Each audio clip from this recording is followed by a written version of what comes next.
Sehingga ini sangat strategis nih Presiden Prabowo Menjadikan menjadikan satu Bulog. pemikiran Bulog ini institusi pemerintah, Mhm. ya kan? Sehingga memang konsekuensinya Hanya karena Partai tidak Golkar. saya membacanya Mhm. landasan Partai Golkar ini sangat sesuai dengan keindonesiaan baik saat ini maupun ke depan. Bukan partai lain tidak demikian ya, saya Ya, kan hanya fokusnya di Golkar ini ya, Golkar. partai lain tentu saja.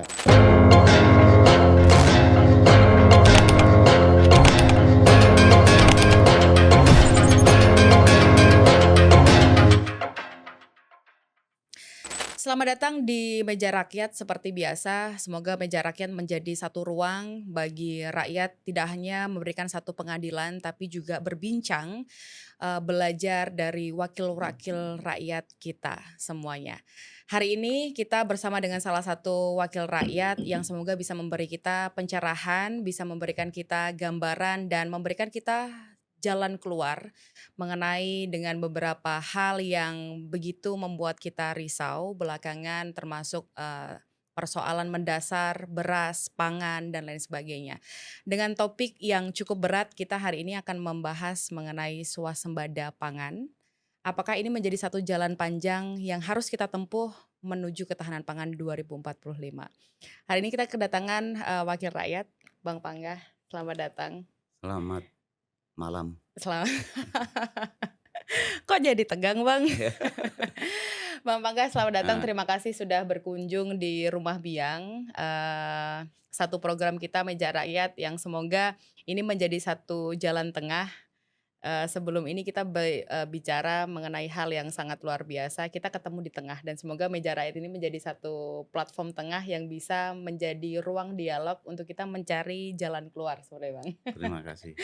Bang Panggah, ada hal Mhm, yang begitu signifikan yang ingin kita, eee, pertanyakan dan ingin kita coba urai permasalahannya. Tapi mhm, sebelum itu, ada hal yang menarik yang ingin saya bahas dengan Bang Panggah, mhm, mengenai satu identitas besar kita, Indonesia. mmm, Indonesia ini kan satu negara besar yang, kita tidak bisa mensimplifikasi bahwa ini hanya terdapat satu suku, hanya terdapat satu keragaman budaya dan lain sebagainya. Terlalu kecil Indonesia untuk kita, klasifikasikan dengan hal tersebut. mmm, Begitu luar biasa negara kita ini, Bang, mhm, dan saya berharap bisa belajar banyak dari Bang Panggah yang mungkin, eee ikut menjalani beberapa peristiwa dari mulai ya banyak peristiwa mmm, 98, Orde Lama, Orde Baru. Bang mmm, Panggah, mmm, cukup menjadi satu senior yang mungkin memotret dan juga merasakan satu mmm, pengalaman yang luar biasa di tengah mhm, kondisi Indonesia hari ini yang mungkin semua orang berteriak bahwa ini kita sedang susah.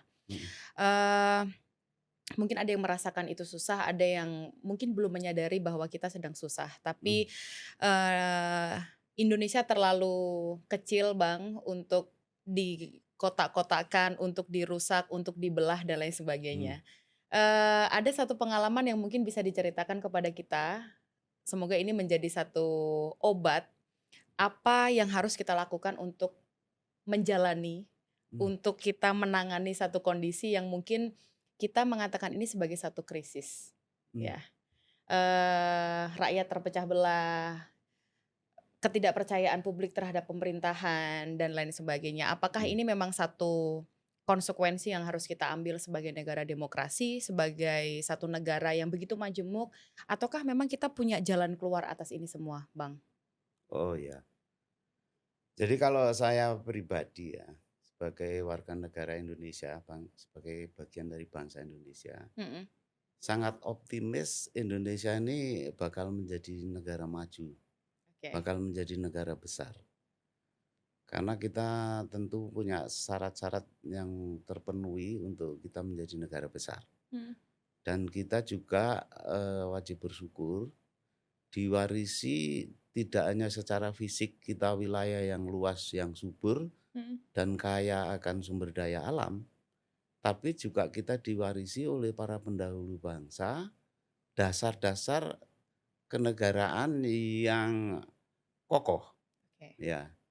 Salah satunya adalah hal yang simpel yang sering kita dengar Mhm, terkait misalnya soal dasar negara kita Pancasila, Ya.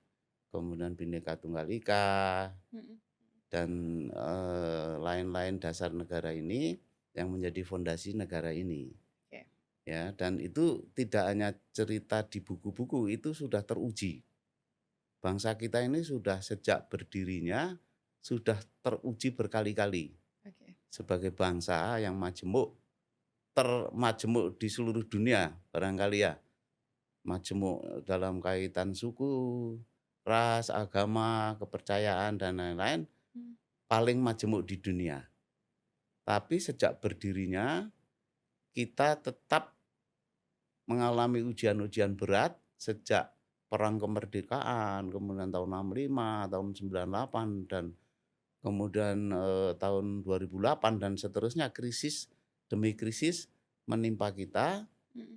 dan kita belajar dari itu tetap teguh berdiri bangsa ini Oke. dan insya Allah ke depan akan tetap berproses menjadi Indonesia yang maju. Oke. Ada satu Gitu. optimisme besar. Optimisme, kalau saya optimis sekali, Mhm mhm.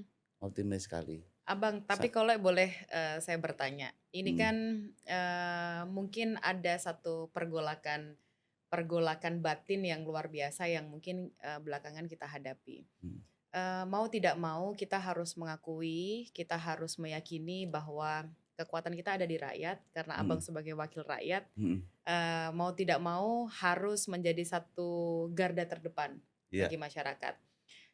Apa respon atau apa yang dirasakan sih Bang ketika kemarin mungkin, kepercayaan publik begitu, mungkin kita bisa katakan, "Saya sudah nggak percaya nih wakil rakyat kita," gitu. Jadi mhm, semua semua hal, semua tuduhan, semua serangan dilimpahkan kepada Dewan Perwakilan Rakyat. mhm, Ini kan imbasnya bukan hanya kepada satu kelembagaan, mhm, kalau kita melihat, warga terpecah belah dan lain mhm. sebagainya. Ada perasaan kebatinan melihat kondisi Indonesia yang seperti ini Bang? Ya kalau saya melihat ini suatu proses ya Oke. dan semua adalah pilihan kita kan. Dari zaman Orde Baru katakanlah hanya ada 3 partai, Mhm ada DPR juga ya kan. Kemudian reformasi, itu mhm kan jadi pilihan kita. Demokrasi terbuka sama sekali, ya kan. mhm. Kemudian juga pemilu-pemilu dengan sistem, pemilu terbuka. Terbuka. Semua ini menjadi pilihan kita, Mhm. ya kan. Bukan pilihannya orang Amerika atau pilihannya orang asing sana kan, kita yang milih. Iya. Ya seperti inilah konsekuensinya. Mhm. Ya, yang harus kita cermati ini harus menjadi pelajaran bagi kita semua, Oke. bagaimana, akhirnya itu sebenarnya kita seperti Presiden Prabowo sampaikan, itu adalah menuju ke persatuan dan kesatuan kita sebagai bangsa majemuk. Mhm. Itu yang menjadi titik di mana kita akan bisa melangkah lebih lanjut menjadi bangsa yang canggih dan bangsa yang maju dan berkelanjutan, itu adalah persatuan dan kesatuan. Oke. Nah, ini gampang diucapkan tapi prosesnya Sangat susah adalah untuk dilakukan. rumit ya, tapi kita kita optimis karena kita punya dasar-dasar untuk bisa mencapai itu, platform-platform untuk mencapai itu. Mmm. Salah satunya untuk yang sudah sangat luar biasa kita capai adalah masalah bahasa kesatuan aja yang sepele. Bahasa Indonesia ini suatu capaian yang luar biasa loh. Mhm mhm. Kita bisa menciptakan bahasanya sendiri Oke. sebagai bahasa kesatuan. Coba kalau kita masing-masing ngomong, bahasa saya orang Jawa ngomong Jawa, terus ada orang Batak ngomong Batak, itu gimana semerawutnya? Ini Iya kan iya iya. ya nggak disadari ini, Mhm. bahwa kita mampu menciptakan, satu bahasa. Yes. Yang kedua kita bisa diakui oleh dunia sebagai satu kesatuan nusa, Mhm ya mhm kan? Satu bahasa, satu nusa, mhm. satu bahasa, satu bangsa. Sumpah Pemuda kan? Satu bahasa. Satu nusa kan kita sadari nggak kita telah mencapai sesuatu yang luar biasa? Yaitu diakuinya kita sebagai negara kepulauan Betul.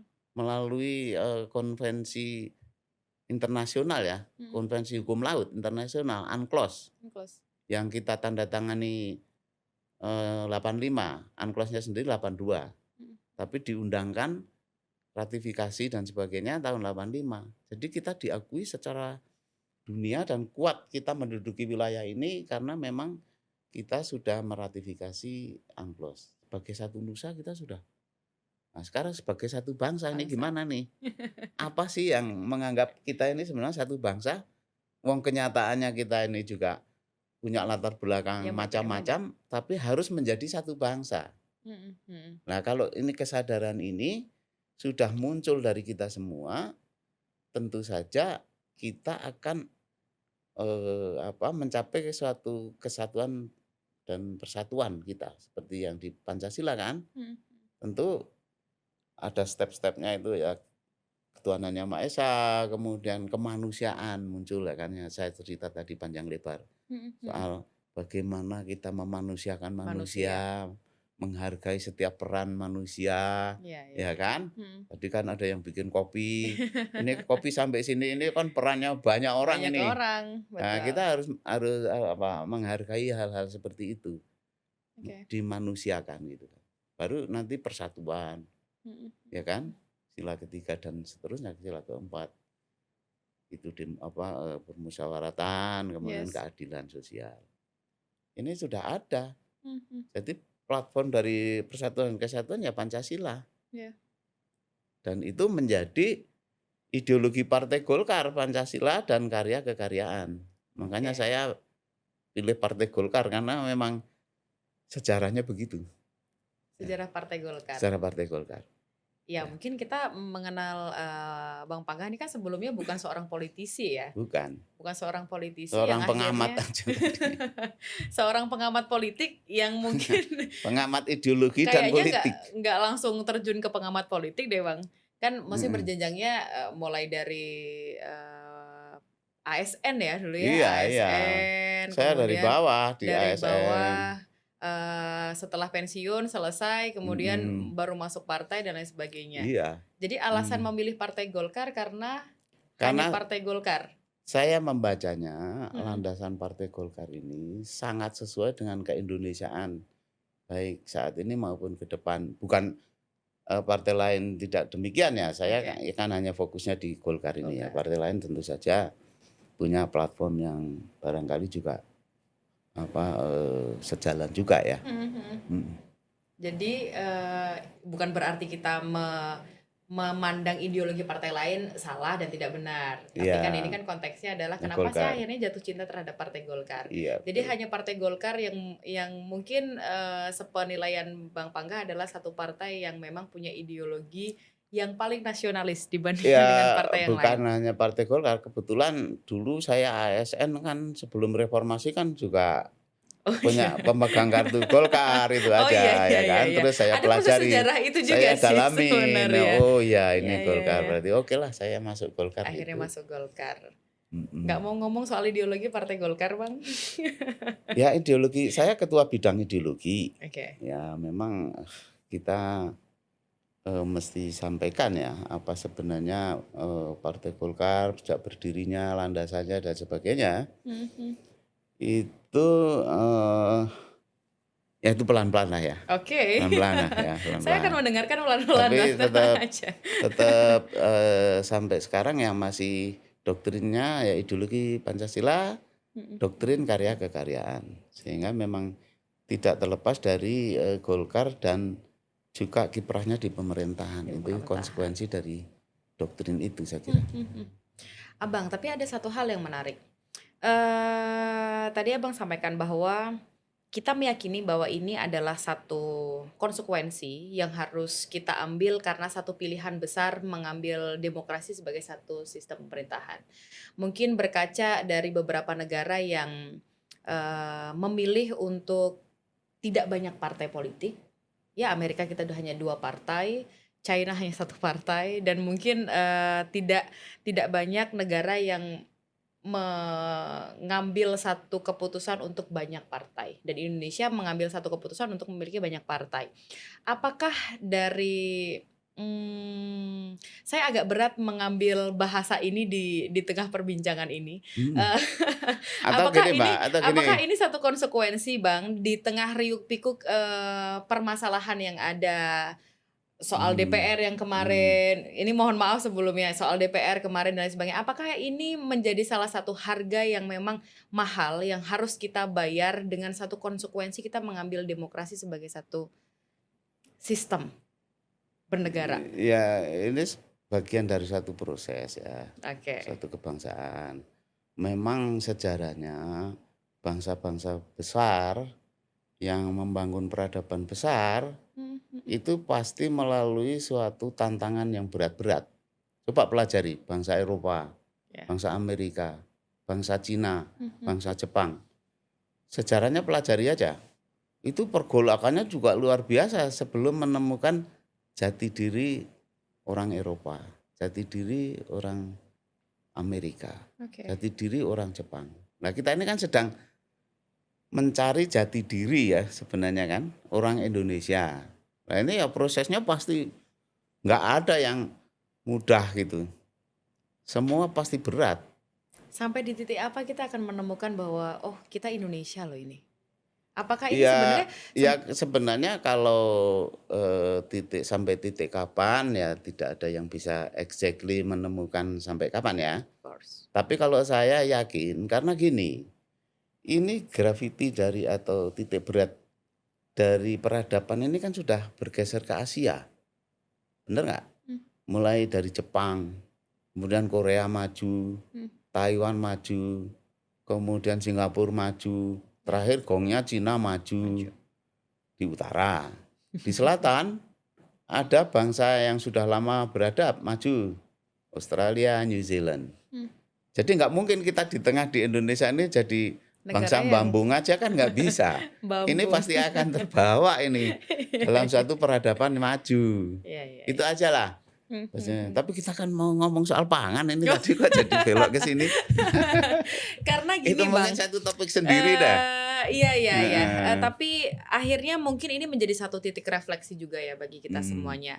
Termasuk, wakil-wakil rakyat kita harusnya ini menjadi satu titik refleksi, apa sih yang sebenarnya harus kita selesaikan gitu, Bang. Kita kan ngomong bahwa kita, selalu menjadi orang yang mungkin merasa benar dan orang lain adalah satu pihak yang selalu salah gitu. Tapi jangan sampai justru permasalahannya juga ada pada diri kita gitu mhm, sebagai satu individu. Jadi mhm, mungkin hal-hal kemarin yang kita lalui, aksi demonstrasi yang begitu luar biasa, semoga mhm. ini juga menjadi satu titik balik untuk kita menemukan jati diri kita sebagai bangsa Iya, Indonesia gitu. iya. Karena, kita pun pasti juga tidak nyaman hidup dalam kondisi yang tidak enak, kita mau Mhm, berpendapat takut salah dikira tone deaf nanti. mhm, Padahal kan kita punya satu keyakinan sama-sama, kita bisa melihat, kita bisa mengukur mana loh yang ini mhm, sebenarnya salah, ada titik mana kita harus introspeksi diri gitu. Jadi, mhm.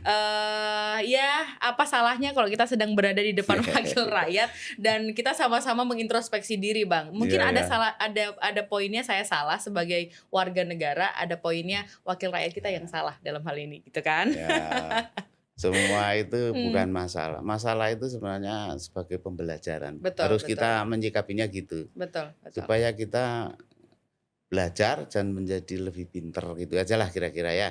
Kalau betul. nggak pernah kena masalah ya nggak pinter-pinter. Akhirnya kan kita nggak grow. Ya Saya mencapai kira 2045 kalau tanpa ujian ya kayaknya kok iya. nggak ada yang Sekolah aja harus diuji, ujian, nah lulus apa enggak, lulus nilainya apa, DPR A, lulus B. nggak, Bang? Oke. Saya di Komisi 4 nih. Jadi Oke, Komisi Bang. 4 itu Iya, iya, pertanian, iya, iya. kehutanan, Iya, iya, perikanan. iya, iya. Kalau itu kan Itu topik yang bisa lebih kok. besar lagi, ya itu. Oke, Ya ini Bang, ya intermezzo udah itu. kita masuk di kita masuk di Mhm, Komisi 4. Ini juga Komisi 4 saya kira juga bukan tanpa masalah loh, Bang. Ini kan mhm, kemarin, ada hal yang sangat krusial kita bisa menilai mhm, soal beras, pangan. mhm, Ada satu impian yang begitu luar biasa yang ingin mhm, dicapai oleh presiden kita, Pak mhm, Prabowo, yang memang sedari dulu kita selalu pelan-pelan kita diingatkan dan mhm, kita terus-menerus, mendapatkan satu asupan ini mengenai mhm, ketahanan pangan. mhm, Saya kira apakah ini menjadi satu teori besar yang kita sama-sama kita tidak tahu, apa sih mhm, sebenarnya goals-nya dari mhm, sebuah, narasi ketahanan pangan ini? Apakah kita mhm, akan menghadapi satu kondisi yang kita akan menghadapi satu kondisi yang benar-benar krisis sehingga butuh yang namanya cadangan makanan, cadangan pangan, ataukah ini satu upaya untuk kita menghentikan impor kita terhadap atau menghentikan ketergantungan bangsa Indonesia ini terhadap negara lain Mm, soal pangan. Nah, mm, ini sebenarnya capaiannya mau kemana sih, Bang? mm, Dan ketika kita ingin menuju satu titik goals ini, mm. apakah kita sudah mengalami satu langkah yang benar untuk memulai? Oke, ya, ya, ya, Ini ya, sebenarnya dasar, tapi ya, jangan sampai kita gagal paham ya, memahami ketahanan pangan ini. ya. Pertama tentu saya harus membatasi Oke. tupoksi dari DPR, terutama di Komisi 4 ya. Mm-mm. Selain lingkupnya adalah pertanian, kehutanan, dan KKP, Mm-mm. juga lingkup secara umum DPR ini kan ada 3, Yes. fungsi legislasi, fungsi pengawasan, dan fungsi budgeting kan. Yes. Ini aja ya bicaranya. Mm-mm. Kalau executing kan di pemerintah. Nah, Pemerintahan. saya kira menjadi titik fokus atau titik perhatian kita di masalah pangan ya. Kalau Mm-mm. Komisi 4 ini, Mm-mm. cita Pak Presiden Prabowo. Prabowo. Soal pangan. Ya bukan ideologi kita ininya kan tadi. Memang ada Kan nomor sudah satu, masuk Komisi nomor 4. satu kan ideologi tadi Ini kan. kan sudah Asta masuk cita. Oke. Ini sedikit singgung tapi itu bukan lingkup Komisi 4 ya. Yes. Komisi 4 adalah pangan. Oke. Jadi pangan dan energi kan yang Hmm. salah satunya Asta cita itu. Saya kira judul besarnya itu ya, ketahanan pangannya. Karena memang ini menjadi di semua bangsa akan fokus pada bagaimana kecukupan pangannya. Karena orang bisa bikin pesawat, bisa kereta api, macam-macam ya teknologi canggih. Tapi kalau pangan Tidak nggak tercukupi. tersedia ya orang butuh pangan. Ini menjadi fokus di semua negara lah ya. Oke. Saya lihat sih. Nah, termasuk di negara kita. Nah Termasuk ini di Indonesia. judul besar ini mau memulai dari mana? Kalau saya coba melihat ya, dari kompleksitas suatu masalah itu coba disederhanakan. Oke. Jadi yang pertama tentu pada apa yang menjadi tujuan utamanya dulu.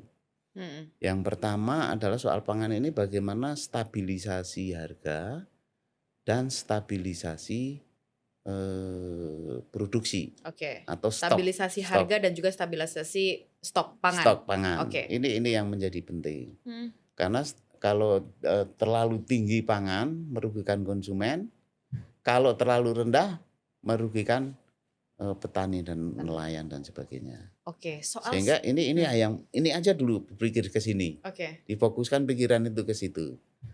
Nah, untuk itu siapa yang akan jadi tanggung jawab ya? Tentu saja menjadi tanggung jawab kita semua. Khususnya pemerintah yang akan mengeksekusi dari program-program itu kan. Betul. Dari Komisi 4 sangat mendukung adanya transformasi Bulog. Oke. Yang tadinya jadi dari Perum yang ada misi mendapatkan untung, ini akan ditransformasi menjadi institusi pemerintah. Betul. Yang tugasnya sebenarnya hanya 2 itu, stabilisasi harga Sama dan stabilisasi stok. Udah 2 itu misinya Bulog itu. Ini sudah benar sehingga ini saya kira dari Komisi 4 akan terus mengikuti ini. Seberapa transformasi ini berhasil. Ya kan?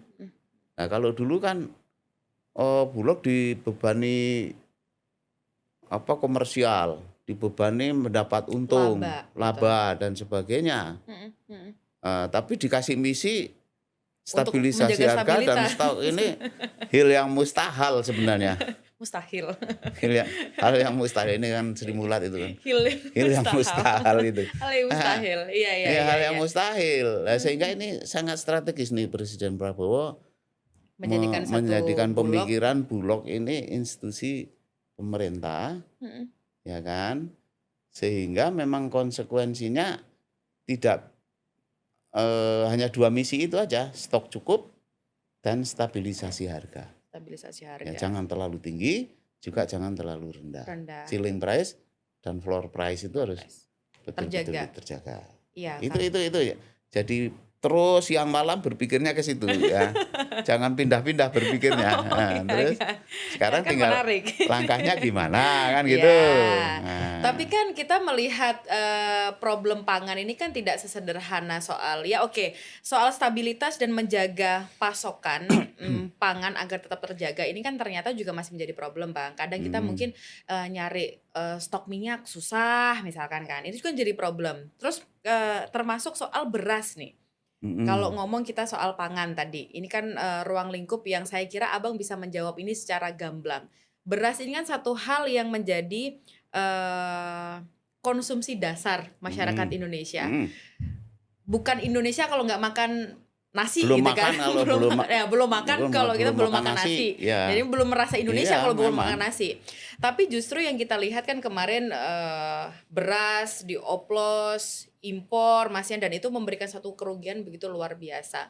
Ini sebenarnya muaranya apakah ada di tadi ketidakmampuan Bulog untuk menjaga stabilitas, kemudian tidak bisa menjaga apa keluar masuk dan memverifikasi bahwa ketika beras itu muncul ke pasar Hmm, itu dalam keadaan yang baik layak dikonsumsi ataukah hmm. ini sebenarnya ranah kebijakan siapa sih, Bang? Nah ini kan masalahnya kayak ruwet gitu ya. Iya. Nah kita harus berpikir gini, dibatasi dulu apa ini pangan ini. Hmm. Jangan ngombro-ngombro bahasa Jawanya gitu ya. Oke. Oke, kita batasi katakanlah beras, jagung, Hmm, kemudian hmm. minyak goreng. Oke, Katakanlah ini ini dulu sebagai diselesaikan dengan baik dulu oke, ini. Ini beras aja belum beras diselesaikan jagung. dengan baik udah berpikir yang apa lagi, kedelai lah apa segala. Coba ini dulu Oke. satu-satu. Yang Nah, problem katakanlah yang paling terdekat ini adalah beras beras. ya. Oke. Ya, beras itu sebenarnya sangat mungkin untuk kita itu bersuasembada, ya kan? Yang harus dilihat dua, intensifikasi dan ekstensifikasi. Ini barang sering didengar dan sederhana, Hmm. tapi kalau tidak Kita kita pahami. pahami, fokuskan juga hanya jadi kata-kata. Hmm, hmm. Ya, ya kalau intensifikasi udah pasti di lumbung-lumbung beras di sentra-sentra produksi. Hmm, hmm. Ya, sentra produksi mana? Gitu kan? Hmm. Terutama adalah Jawa, Bali, mungkin Lampung, Ya. Sulawesi Selatan. 3 ini menurut saya, nggak tahu ada lagi nggak, Lumbung padi. lumbung padi. Ini jangan yang sudah ada di tangan ini kan sudah di tangan ini sejak zaman apa itu sudah kita bertani di situ. Nah, ini tantangannya ini lahan ini terkonversi. Jadi peruntukan yang lain. Nah, ini kan harus dicegah. Karena ini yang jelas sudah ada. Oke. Sebelum berpikir ekstensifikasi, bikinlah lahan di Merauke, di Kalimantan Nah, Tengah dan sebagainya. betul. Jangan Betul. ditinggalkan ini. Oke, jadi Hanya kelola karena dulu apa yang sudah di tangan, ada, dikerjakan dengan baru ngomong sungguh-sungguh. pembukaan lahan. Lah, ya boleh dibatasi tapi jangan Oke. fokusnya ke pembukaan lahan. Sementara apa yang di depan mata, apa yang Tidak sudah di tangan dimaksimalkan. terabaikan atau tidak dimaksimalkan. Ini kadang-kadang kita berpikir juga gitu. Berarti bukan lagi tidak dimaksimalkan, justru malah diabaikan. Apalagi kalau diabaikan, Iya, ya itu iya, sudah salah berpikirnya. Ini dulu intensifikasi. iya. Produktivitas konversi lahan harus orang kan tergoda tuh jual tanah karena memang Karena harga harga tanah tinggi. harga tinggi daripada Betul, bertani benar, jual benar. aja. Ini harus dicegah Mm-mm. itu. Baru ngomong soal produktivitas. Memang relatif lebih bagus ya kan. Oke. Mungkin 5 ton ya kalau di Jawa. Kalau di luar Jawa sana barangkali yang di wilayah-wilayah itu barangkali 2 ton, 3 ton gitu kan. Mm-mm. Nah, bagaimana dari 5 ton bisa misalnya 10 ton dengan teknologi pemupukan yang benar, bibit yang benar dan sebagainya. Mm. Itu bisa sampai 10 ton sebenarnya maksimalnya. Oke. Termasuk tidak hanya beras ya, kita agak nyimpang dikit ya. Misalnya kakao itu bisa 2 ton per hektar, kita baru 800. Kopi juga sekitar itulah. Ini kan hal-hal yang belum maksimal nih. Oke. Ya. Tapi kalau kita melihat sebenarnya potensi kita untuk memenuhi itu, Bang, memenuhi kebutuhan kita terhadap ya tadi katakanlah pangan beras, kemudian Mhm. jagung, tadi Abang sampaikan ada kakao dan lain sebagainya. Tanpa kita impor sebenarnya bisa nggak sih Bang? Is it Bisa, possible? jadi pembenahannya harus terus-menerus dan berkelanjutan dan Oke, terintegrasi. Maksudnya itu di hilirnya kan tadi soal stok, soal, oke. harga, di hilirnya kan. Mhm mhm. Jadi katakanlah diselesaikan dengan memfungsikan Bulog sebagaimana mestinya, Oke ya kan. Punya kemampuan untuk stok. oke. Sekarang katakanlah ketentuan apa 3 juta, 4 juta. Mhm mhm. Bisa harus misalnya 6 juta, coba dihitung aja sampai dia bisa mengintervensi harga. Stok itu sedemikian rupa Oke. dibutuhkan untuk kalau naik dia intervensi bisa turun pada level yang ceiling price yang diizinkan. Mmm, Kalau terlalu rendah dia harus mampu membeli. oke. Ya, ini dibutuhkan kemampuan Bulog untuk ini. Kalau sekarang Bulog belum sampai ke situ ya kan baru proses namanya juga. Oke, jadi kalau ada yang Itu belum di hilir maksimal, ya kan. harus kita maklumi ya Ya teman-teman, ya harus kita maklum namanya maklumi. proses, tapi proses ini harus menuju ada proses yang menuju ke kehancuran, ada proses yang menuju ke perbaikan. Tentu Kebaikan. kan ya proses yang harus didorong menuju ke Mhm mhm perbaikan. mhm. Oke, Baru itu itu soal di beras. hilir. Mhm mhm. Soal di tengahnya tadi, Mmm, soal intensifikasi produksi kan, intensifikasi, ekstensifikasi, oke. kemudian mekanisasi, kemudian penerapan teknologi banyak sekarang teknologi-teknologi budidaya itu yang canggih-canggih sekarang, ya Oke. kan dengan lahan terbatas, Ya, bagaimana produktivitas tinggi itu kan. produktivitas, oke. Di tengah, di hulu, Mhm mhm. masalah pupuk, masalah bibit, apalagi. Pupuk dan Oh, bibit saya kira juga masih ada permasalahan nah yang ya masih semua. sangat signifikan, Bang. Kayaknya Nah nggak waktu ada kita masalah satu bukan hidup. satu ya itu kan permasalahan yang harus diselesaikan dong. Iya, Jangan sampai kita ingin memperkuat dengan tagline swasembada pangan, ketahanan pangan, tapi problem mendasar mengenai bibit dan pupuk juga masih menjadi ya. persoalan. Pupuk itu saya kira sudah diputuskan dengan sangat baik ya oleh Oke, pemerintah ya. Kita tinggal dari DPR ngawasin ini, gimana prosesnya. Oleh karena itu saya sebagai Ketua Panja Pengawasan Distribusi Pupuk, mmm, saya sangat concern di situ. Ya oke, bagaimana transformasi distribusi dan pengadaan pupuk mmm, itu berjalan dengan baik. oke. Kalau dulu Jadi udah itu orang nggak berteriak-teriak, soal pupuk coba cek, kalau masih mahal. teriak bisa saya Oke, jadi ya warga kan? Biang, yang masih merasakan, kesusahan untuk Bahwa silakan mencari lapor ke pupuk, kita lapor ke ya. kita aja, nanti Iya, kita yang karena ngobrol-ngobrolnya. sekarang tanggung jawabnya hanya ada 2 Oke, soal pengadaan dan distribusi oleh Pupuk Indonesia, iya. soal perencanaan ada di Kementerian Pertanian. Jadi enak tinggal nunjuk hidung aja. Eh, Siapa yang salah di sini? Apakah soal kalau kemarin produksinya kan atau soal distribusinya?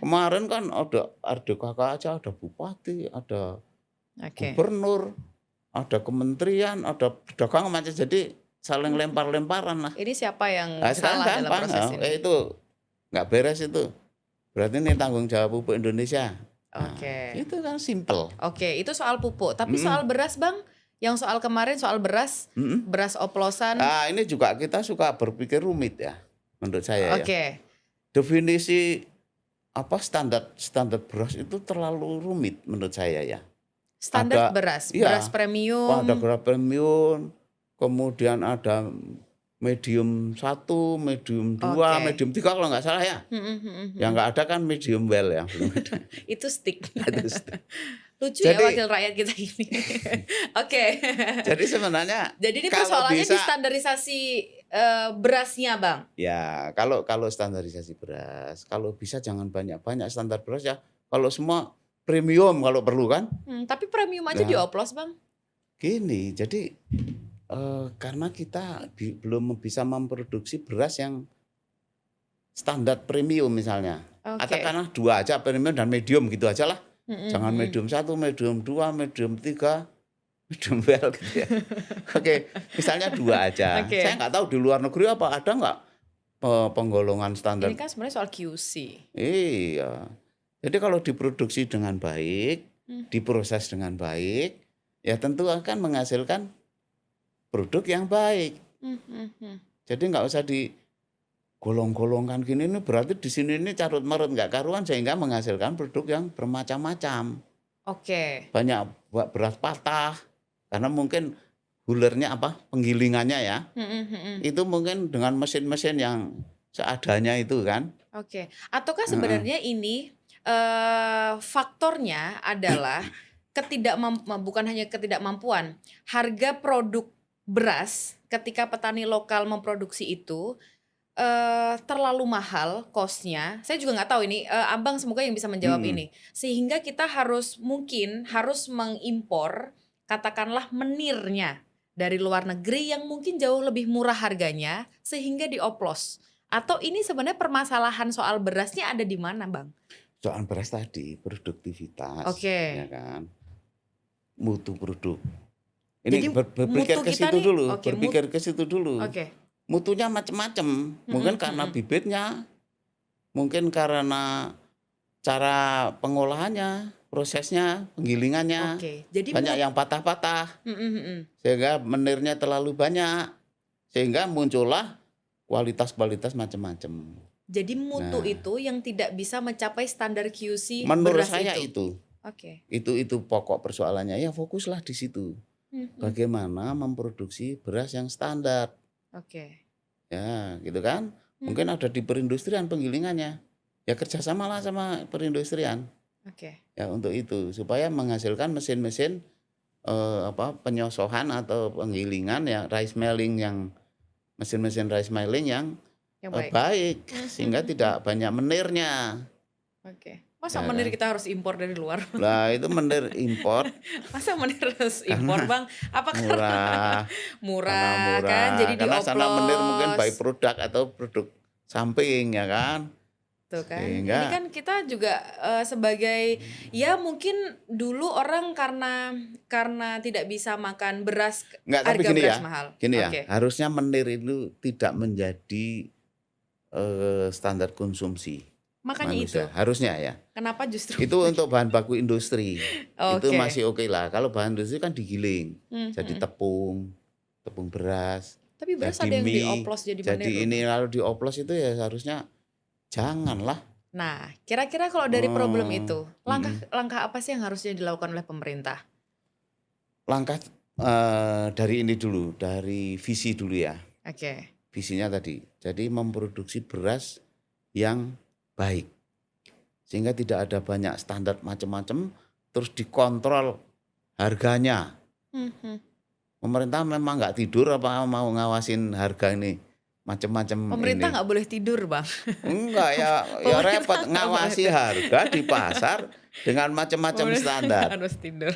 Itu kan harus kita berpikir simpel toh. Intinya Mhm, kalau Bulog punya fungsi yang sebenarnya kan tinggal kalau harga naik intervensi, oke. harga turun beli. Udah mikirnya gitu aja. Kalau mikir standar ini harganya diawasi, Mhm wah mhm. kita kehabisan waktu itu kalau ngurusin yang gitu-gitu. Ya Iya iya itu iya. menjadi fokus adalah bagaimana memproduksi beras yang berkualitas, beras yang standar baik. Mhm mhm. Jadi katanya tidak ada lagi macam-macam standar ini, Oke. gitu ya, kan? Mhm mhm. Jadi problemnya soal Mhm. itu karena standarisasi yang begitu banyak soal Standarisasinya beras. begitu banyak karena mungkin produksinya macam-macam ininya. Ya ya ya ya. Produksinya nggak standar Eee, juga barangkali. Bibitnya, pupuknya, lahannya, apanya, penggilingannya macam-macam. ya kayaknya Mhm, saya harus jadi petani biar saya juga memahami gitu. Ini kan mhm. wakil rakyat yang harusnya bisa menjawab ini semua, Bang. Eh, Karena ya saya coba, tadi prinsip-prinsipnya ya saya iya iya. sampaikan, heeh. Karena kan pangan ini kan persoalan mendasar. Mhm, Bagi saya membangun satu mimpi besar, Indonesia Emas 2045 dan swasembada pangan 2045 ini kan suatu hal capaian yang begitu luar biasa yang mungkin, kita nggak bisa mencapai itu ketika problem-problem sederhana itu nggak bisa kita capai. mhm, Termasuk tadi mungkin soal, bagaimana kita memproduksi beras, jagung. Produksi itu kan ternyata juga tidak bisa menghasilkan suatu hal yang sempurna ketika misalkan bibitnya tidak unggul, produksinya tidak maksimal dan lain sebagainya. mhm, Saya tidak tahu sejauh apa intervensi pemerintah dalam memastikan produk beras bisa, baik, bisa premium. saya kira itu kan muaranya termasuk dari bibitnya, pupuknya, dan lain Mhm, sebagainya. mhm, Ya semoga permasalahan beras tidak lagi menjadi satu hal yang menakutkan Bang, karena mhm, kan mungkin bukan hanya menir aja yang dioplos, kita nggak pernah tahu apa yang akan terjadi ke mhm, depan soal beras ini kan. Mungkin mhm, bisa aja yang kemarin kita tahu ada pemutihnya dan lain sebagainya, ini kan begitu satu hal yang kelihatannya tidak begitu problematik, tapi justru impact-nya begitu luar biasa. mhm. Kesehatan masyarakat dan lain Iya, sebagainya. iya. Pengawasannya jadi lebih sederhana kalau standarnya disederhanakan kan gitu Oke. kan. Terus ada fungsi Bulog yang efektif Mhm, mhm. untuk intervensi untuk menurunkan harga Mhm, mhm, dan mematok harga dasar, mhm. manakala turun Bulog punya efektivitas untuk menyerap. Oke. Jadi pengawasannya agak lebih simpel, Mhm, mhm, mhm, mhm. tapi kalau fungsi-fungsi ini tidak kan jadi rumit di pasar, di lapangan. Jadi rumit. Jadi, Mhm, ini satu reformasi lagi, Bang. mhm, mhm, Satu hal yang baru lagi kan, kita mhm, memberikan satu wewenang kepada Bulog mhm, yang mungkin, ini bisa menjadi satu solusi. Tadi mhm, kan kita ngomong soal harga mhm, dan lain sebagainya. Baru di pemerintahan Pak Prabowo ini kan Bulog punya satu wewenang yang cukup mhm, besar, mhm, yang mungkin tidak hanya berpikir soal laba, jadi kita mungkin kita tidak lagi merasakan soal kelangkaan, harga yang mhm, begitu melonjak tinggi, di satu momen tertentu dan lain mhm. sebagainya. Jadi semoga ini menjadi satu jalan keluar Ya, yang bisa kita ambil, yang bisa pemerintah ambil untuk mmm, menjembatani ini semua. Bang, hampir 1 jam kita tetap ya? Ya, memang nggak kerasa Bang, heeh, nggak kalau kita kerasa. ngomong soal, Mhm, problematika bangsa ini nggak akan ada mmm, selesainya. Padahal saya pengen, ngobrol banyak hal. Ini belum ngomong soal perikanan. mhm, Kasus perikanan ini kan juga, menjadi hal yang potensinya besar itu potensinya perikanan, luar heeh, biasa karena kita sebagai negara maritim, banyak problem. mhm, Di laut, banyak mhm, problem di perikanan, tapi mhm. semoga Abang ada waktu di kesempatan lain Boleh untuk nanti kita ngobrol soal ngobrol itu perikanan, perikanan, kemudian ruang lingkup yang lainnya. Tapi mhm, yang paling mendasar yang ingin, kita capai semoga tadi menjadi jawaban Bang soal beras ya, dan juga ketahanan pangan. Ini kan, mhm. beras, jagung, tapi possible nggak sih Bang kalau masyarakat Indonesia lebih banyak mengkonsumsi jagung gitu daripada beras? Iya, saya kira, ada beberapa tempat yang makan jagung kayak Jawa kita makan jagung sih. iya, sego jagung gitu kan. Sego jagung. Wong Jawa Di Tengah ajane di sego jagung. Temanggung itu orang orang Makan di sego gunung-gunung itu makannya sego iya. jagung. Mhm. Iya, ya Jadi bisa possible aja. kalau, Sangat mungkin jadi jagung akan menggantikan variasikan gitu ya, ya. itu bisa, heeh. Jadi tidak tergantung beras aja kan. Jadi nanti, Ya, tagline-nya berganti. mmm, Kita nggak ngerasa Indonesia kalau belum makan belum jagung makan gitu jagung. kan. Possible nggak sih Bang ketahanan pangan mengarahnya ke sana? Mengarahnya ke sana, bisa, tapi kan stepnya dulu ini beras diamankan dulu, Oke. baru jagung khususnya untuk pakan ternak Mhm. sebenarnya, sama bahan baku industri, ya kan, banyak juga kan bahan baku industri minyak Tapi jagung kita jagung, juga masih impor loh Bang. itu dia. Jadi jangan berpikir ke yang rumit-rumit dulu, tapi coba ini tugas beras, jagung aja udah hebat ini bisa kita swasembada gitu ya. Iya, kita ngomong banyak banyak aspek, Mhm. tapi hal yang paling mendasar beras, jagung aja Iya, problemnya suka masih begitu luar biasa. satu program tujuannya banyak, suka gitu kan. Ya Bukan tujuannya kita. satu aja, Kan satu Abang aja dan misalnya tadi, pemerintah yang gerak berkebijakan. ya dapat untung, ya bisa stabilkan harga, bisa stabilkan stok. Wah ini kan kokean karep bahasa Jawa ini. Satu aja karep itu, ya tapi kerjakan dengan tuntas gitu Oke. loh. Jadi Step by step by step. step. Ya, saya rasa mungkin bisa berawal dari beras, jagung, semoga problem itu Ada diselesaikan. kalau minyak goreng saya kira nggak masalah, kita kan berlimpah Mhm, mhm. minyak goreng kan. Asal nggak ada yang ngedep aja, Bang. Ya bisa, pemerintah kan punya kekuasaan untuk bisa Iya. ngatur semua. Tiba-tiba harga minyak mahal, langka, oh nyari minyak ini, minyak merek ini, kok susah sekali ya? Oh ternyata ada yang kita nggak pernah tahu. Kalau Masyarakat ini kan pura-pura nggak tahu aja Bang. Kita masyarakat ini ya, pura-pura nggak tahu aja. mhm, Abang sip lah, menutup perbincangan kita hari mhm, ini. Satu pertanyaan terakhir. hmm. Jalan panjang nggak sih swasembada pangan ini untuk kita capai? Bisa cepat, asal ini Kalau ya karena potensinya ada kok. Oke. Kita ini besar, potensinya sangat-sangat besar. Jadi bukan jalan panjang yang akan Bukan kita jalan panjang. capai. Bisa Kalau cepat negara-negara asalkan iya, ya tadi sasaran-sasaran itu harus tepat. terdefinisikan dengan baik, ya Mhm, kan? mhm. Berpikir dan bertindak sederhana tapi valid gitu loh. Oke. Ya kan? Jangan berpikir rumit. Tadi kan poin-poinnya kan sudah Mhm, diskusikan ya. mhm. Itu aja Jangan ruwet ya, fokus, Bang. jangan ruwet. Heeh. Kalau ruwet Oke. ya apalagi berpikir jangka pendek, kita tuh kan suka gitu. Mhm. Nah, ya kan? Tadi diskusi nanam nanam apa? Kelapa Nanam misalnya. kelapa. Kita pengen kelapa ini kan potensinya besar, tapi Mhm, tidak mhm. orang nggak mau nanam karena Karena prosesnya prosesnya yang jangka panjang panjang. ya, jangan Betul. gitulah Mhm. gitu. Karena kan mungkin itu jadi ukuran, Mhm. produk Prestasi, prestasi gitu prestasinya kan. apa? Nanam Jadi kayaknya kurang bois gitu loh bahasa betul. Jawanya. Mhm, Nah ini mungkin pemerintah lagi nih, jadi mhm. jangan sampai ya kan mungkin ego ego apa ya Bang, ego periodik lah Ya ya. mungkin Jadi mungkin ini KPI-nya yang harus KPI-nya ditambah. Misalnya prestasinya betul. menanam kelapa sekian juta. Ah, ini termasuk bukan produksi kelapanya terus dikarang-karang. Oh, produksi naik segini Iya segini iya terus naik iya. terus padahal nggak nanam-nanam. Iya iya. Ah, kenapa KPI-nya nggak KPI menteri ini sekarang anu aja nanam kelapa sekian juta. Oke. Nanam kakao sekian. Nanam jangka panjang gitu ya. Mhm, mhm. Jadi bukan yang instan yang Ya, memang, ya. kelihatan hasil panennya gitu kan, itu Mhm. menjadi satu KPI Ya, keberhasilan mungkin perlu pemerintah. Oh dipikirkan loh itu. oh iya iya iya iya. KPI-nya nanem. Oke. Karena kalau nggak nanam-nanam bagaimana produksi Benar. naik. Sederhananya kayak nanam jati. Mungkin Mhm. nggak semua orang akan mau nanam jati karena, kita bisa manen jati itu kan kalau sudah 10, 20 20 tahun. tahun. Kalau di tahun ke-20 itu ditebang, Mhm. kan habis. Habis. Kita Meningkat akan produksinya tapi kalau nggak ditanam lagi kan mau dari mana meningkat? Mungkin loh iya ini iya. pemikiran ini.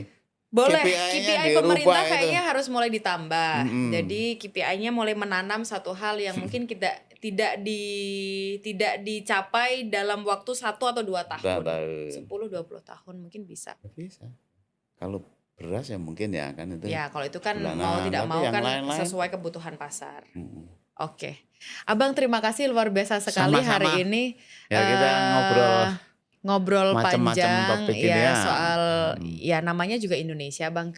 Kita ngomong Betul. Indonesia selalu dengan banyak topik, tapi Mhm. semoga di meja rakyat kali ini bisa menjadi satu pelajaran yang baik tidak hanya Ya, untuk masyarakat tapi juga untuk wakil rakyat kita. menarik loh Indonesia ini.